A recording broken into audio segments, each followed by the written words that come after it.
pamoja. Kawadhi mbele kod weche manyena mag Migago, wadhi nyaka weche mopogore opogore, yore mag tieko midhiero mar onge mag taulo mag ria e kind joma nyiri ma jonyuol gi yuto gi ni piny e kaunti ma Busia osechakore e skul nyiri ma Our Lady of Mercy Girls. Ka chenro no biro neno ni jopuonjre go oyudo puonjruok ewi kaka ginyalo loso taulo giwegi. Jopuonjre maromo 60 manie chenro no ma itayo gi riwruok moro motis ni Fawe kokalo kuom klab motis ni Tuseme oyudo masinde mag kompyuta mabiro konyogi e tayo chenro no ma igeno ni biro duoko chien kwan jopuonjre ma thoro lewe skul nikech rem bedo kod taulo go. Chenro no bende biro duoko chien kwan jopuonjre ma nyiri mamako iye ma ohiu.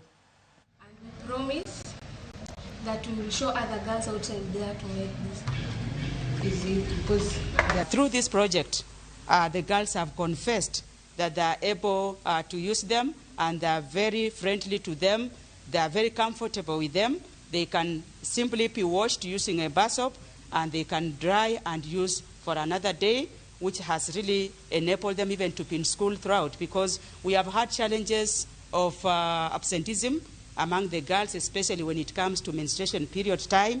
They are forced to be out of school. But as I talk now, almost 100% of schools, girls in our schools are in school. I came up with this project to teach the girls how to make the reusable sanitary pads. And this is because in our club, we talk about speaking out. So speaking out means the girls are supposed to speak out. They're not supposed to keep quiet with their problems.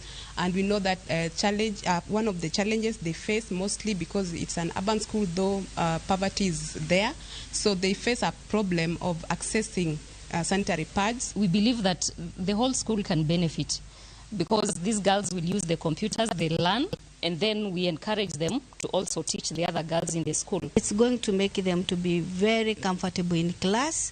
As you know, a girl without these sanitary towels is very uncomfortable. I'm in Form 3 and I am a member of Tuseme Club. I'm one of the beneficiaries of this project that our teacher here, Madam Asiko, has brought to us.